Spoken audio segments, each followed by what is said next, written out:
ఈ కార్తీక మాసంలో శ్రీశైల మహాక్షేత్రంలో మహారుద్ర యాగం మీ గోత్రనామాలతో నిర్వహించడం జరుగుతుంది. పాల్గొనదలిస్తే వెంటనే సంప్రదించండి. నమస్కారం అండి. మిథున రాశి కార్తీక మాసం రాశి ఫలితాలు. మిథున రాశి, ఈ రాశి గురించి మాట్లాడితే బేసిక్గా విష్ణుమూర్తికి సంబంధించిన రాశి. ఇప్పుడు వీళ్ళ గ్రహస్థితి చూద్దాం. 2వ ఇంట్లో కుజుడు, 5వ ఇంట్లో సూర్యుడు, 6వ ఇంట్లో బుధుడు, 7వ ఇంట్లో శుక్రుడు.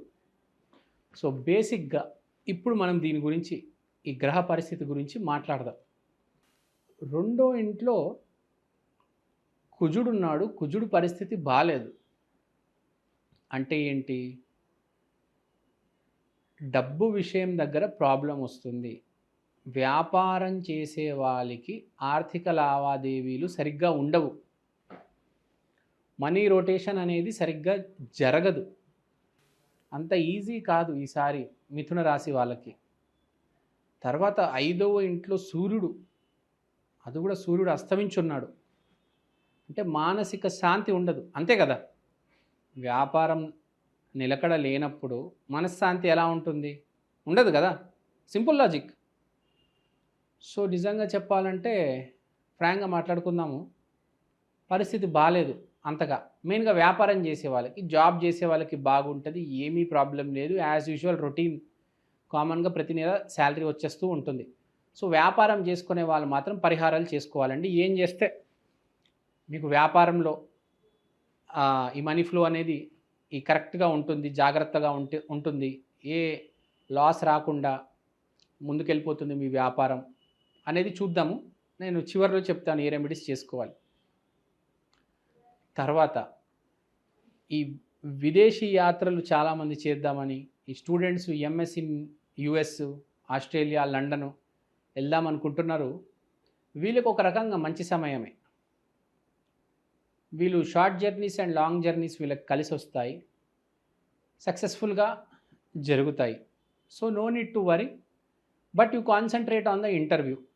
ఇంటర్వ్యూలో ఏం మాట్లాడతారు అనేది చాలా ఇంపార్టెంట్ మీకు ఈసారి. దురుసుగా మాట్లాడొద్దు. మీ ఇంటర్వ్యూ సక్సెస్ అవుతుంది, కానీ మీరు దురుసు మాట్లాడొద్దు అంటాను. అక్కడ ఆ దేశానికి సంబంధించిన ఒక మనిషి ఉంటాడు, అతనితో చాలా జాగ్రత్తగా మాట్లాడాలి. ఎలా పడితే అలా మాట్లాడకూడదు. మీరు ఎందుకు వెళ్తున్నారు, దేనికి వెళ్తున్నారు చాలా క్లియర్గా చెప్పండి. గజిబిజిగా అతన్ని కన్ఫ్యూజ్ చేయకండి. మీ వీసా రిజెక్ట్ అయిపోతుంది. క్లారిటీ, స్పష్టత మెయింటైన్ చేయండి, హ్యాపీగా వెళ్ళిపోవచ్చు. 99% సక్సెస్ రేట్ ఉంది ఫారిన్ కంట్రీస్ వెళ్ళడానికి. వ్యాపారస్తులకి బాగాలేదు, పరిహారాలు చేసుకోవాలని చెప్పాను. జాబర్స్, ఇక్కడ హైదరాబాద్లో జాబ్ చేస్తున్న వాళ్ళకి, ముంబై, ఢిల్లీలో జాబ్ చేస్తున్న వాళ్ళకి అద్భుతంగా ఉంటుంది, సూపర్ డూపర్. తర్వాత ఈ ప్రేమ వ్యవహారాల గురించి మాట్లాడదాం. ఈ ప్రేమ వ్యవహారాల దగ్గరకు వస్తే మీరు చాలా మ్యానిపులేషన్ చేస్తారు. సో నేను రిక్వెస్ట్ చేస్తున్నా, ప్రేమిస్తే ప్రేమిస్తున్నానని చెప్పండి, లేదా ఇంకేమైనా ఉంటే అది డైరెక్ట్గా చెప్పేయండి, ఫేస్ టు ఫేస్. ఇప్పుడు కనుక మీరు మ్యానిపులేషన్ చేస్తే ఫ్యూచర్లో చాలా ఘోరంగా ఇరుక్కుంటారు. మనం చూస్తున్నాం ఇప్పుడు టీవీలో కేసుల మీద కేసులు పెడుతున్నారు. అలా మీ మీద కూడా కేసు పెట్టాల్సి వస్తుంది. కాబట్టి ఏదున్నా జాగ్రత్తగా ఫేస్ టు ఫేస్ మొగాళ్ళలాగా చెప్పేయండి. ప్రేమ వ్యవహారాల్లో జాగ్రత్త. మీ ఇంటెన్షన్ కరెక్ట్గా ఉంటే మీకు ఏమీ కాదు, కానీ మీరు మీకు ఇష్టం వచ్చినట్టు చేస్తే ఇరుక్కుంటారు. తస్మాత్ జాగ్రత్త, ముందే చెప్తున్నాను. తర్వాత మనము ఎస్పెషల్గా జాబ్ చేసేవాళ్ళు, మీ ఆఫీస్లో మీ బాస్తో కొద్దిగా జాగ్రత్త. సో ఓవరాల్గా బాగానే ఉంది, నో నీడ్ టు వరీ. ఇప్పుడు రెమెడీస్ దగ్గరికి వస్తాము. సో రెమెడీస్ దగ్గరికి వస్తే విష్ణు సహస్రనామం కంపల్సరీ చేయాలి. కుజుడు, సూర్యుడు ఇద్దరు అస్తమించున్నారు కాబట్టి విష్ణు సహస్రనామం కంటిన్యూస్గా కంపల్సరీ చేయాలి. లేదంటే శ్రీ వెంకటేశ్వర స్వామి ఆలయానికి వెళ్ళిరండి, మర్చిపోకుండా. మీరు మిథున రాశి కాబట్టి వెడ్నెస్డే రోజు మీరు వెళ్ళాలి. ప్రతి వెడ్నెస్డే ఈ కార్తీక మాసం మీరు వెళ్ళిరండి. తర్వాత దాన ధర్మాల దగ్గరకు వస్తే పెసలు దానం చేయండి మీరు, చాలా బాగుంటాయి. లేకపోతే ఆ గుడి బయట యాచకులు ఉంటారు కదా, వాళ్ళకి పచ్చి కాయగూరలు ఇవ్వండి, పాలకూర, తోటకూర, చుక్కకూర. సో బేసిక్గా గ్రీన్ కలర్ ఐటమ్స్, మెయిన్గా పెసలైతే అద్భుతంగా ఉంటుంది. ఈ మిథున రాశికి సంబంధించిన ఎనర్జీ అంతా పెసల్లో ఉంటుంది. దానం చేస్తే మీ కర్మలన్నీ క్లియర్ అవుతూ ఉంటాయి. సో బేసిక్గా నేను అన్నీ చెప్పాను. ఈ కార్తీక మాసంలో క్లియరింగ్ ఎక్కువ ఉంటుంది, ఈ చెడు కర్మ తొలగిపోవడం అనేది ఎక్కువ ఉంటుంది. సో ఇబ్బంది పడే వాళ్ళ సంఖ్య ఎక్కువ. ప్రతి రాశి ఏదో రకంగా ఇబ్బంది పడి కర్మలన్నీ తొలగించుకుంటాయి. సో ఈ మన కర్మలు ఉన్నప్పుడు అవి తొలగిపోవాలంటే ఇబ్బంది పెట్టకుండా దానికి పరిహారాలు చేసుకోండి. సో ఈ చెడు కర్మలు ఏవైతే తొలగిపోతాయో మీకు ఇబ్బంది పెట్టకుండా, నొప్పి లేకుండా స్లోగా, కూల్గా, హ్యాపీగా డిజాల్వ్ అయిపోతాయి. లేదంటే ఇబ్బంది పెడుతూ మనల్ని ఆ కర్మలు తొలగిపోవడం జరిగితే అనుభవించాల్సి వస్తుంది. కాబట్టి అది అంత పాజిటివ్ ఎక్స్పీరియన్స్ కాదు.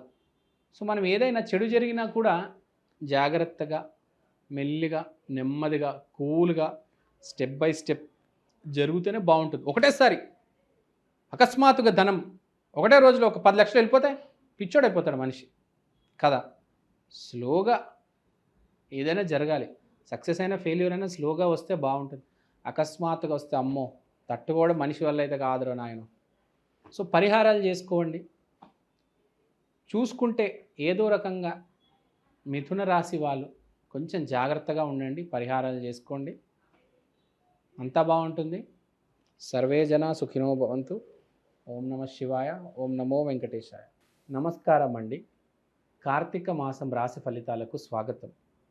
కార్తీక మాసం అనగా కృష్ణుడు నరకాసురుణ్ణి చంపిన మాసం, రాముడు రావణాసురుణ్ణి వధించిన రోజు. ఇక్కడ మనం అర్థం చేసుకోవాల్సింది ఏంటంటే చెడు నాశనం అనేది జరుగుతుంది. అంటే రాముడికి చాలా మంచి రోజు, కృష్ణుడికి చాలా మంచి రోజు. రాముడికి కృష్ణుడికి కలిసి వచ్చిన మాసం కార్తీక మాసం. అదే నరకాసురుడికి రావణాసురుడికి కలిసి రాని రోజు, కలిసి రాని మాసం కార్తీక మాసం. అంటే ఈ మాసం కొందరికి చాలా బాగుంటుంది, కొందరికి చాలా దారుణంగా ఉంటుంది. మనం కార్తీక మాసంలో చూస్తూ ఉంటాం, వ్యాపారస్తులకి అనారోగ్య సమస్యలు వస్తాయి, మంచి వాళ్ళకి మంచి ఫలితాలు జరుగుతాయి, జాబ్ రావడం జరుగుతుంది, బిజినెస్ రావడం జరుగుతుంది. ఎప్పుడైనా మనం కాయిన్ తీసుకుంటే దానికి ఎలా అయితే 2 వైపులు ఉంటాయో కార్తీక మాసానికి కూడా 2 వైపులు ఉంటాయి. ఒకటి మంచి, ఒకటి చెడు, మధ్యలో ఏమీ ఉండదు. ఓ మాదిరికి వెళ్తున్నట్టుగా ఉంది, ఓ మాదిరి జీవితం, అలా ఏమీ ఉండదు. ఈసారి చాలా మంచి జరుగుతుంది, లేకపోతే చాలా చెడు జరుగుతుంది. ఈ మాసం వైశిష్ట్యమే అది. సో ఇప్పుడు దాకా మీరు చేసిన పనులన్నీ మంచి పనులు అయితే మీకు తప్పకుండా మంచి జరుగుతుంది. మీరు చెడు మార్గంలో వెళ్ళి ఎక్కువ రేట్లకు సరుకులు అమ్మి లాభ పొందితే ఈ మాసం మొత్తం బయటకు వచ్చేస్తుంది వ్యాధి రూపాన్ని. సో మీరు అర్థం చేసుకోవాలి, కార్తీక మాసం అనేది చాలా స్పెషల్ మాసం, మామూలు విషయం కాదు. శివుడు, కార్తికేయుడు వీళ్ళు పాలించే మాసం కార్తీక మాసం. మనకు చూసుకుంటే ఎన్ని మాసాలు వచ్చినా కార్తీక మాసం వైశిష్ట్యమే వేరు. అయ్యప్ప స్వామి మాల కూడా కార్తీక మాసంలోనే వేస్తారు. ఎందుకంటే కర్మలన్నీ మనం తీసిపడేసే మాసం ఇది. ఎన్ని పాపాలు చేస్తున్నా మీరు ఈ మాసం మీరు పద్ధతిగా ఉంటే, దీక్ష తీసుకుంటే బాగా కలిసి వస్తుంది. అయ్యప్ప దీక్ష తీసుకుంటే అద్భుతం, ఇంకా మీ జాతకం మహర్జాతకం అయిపోతుంది.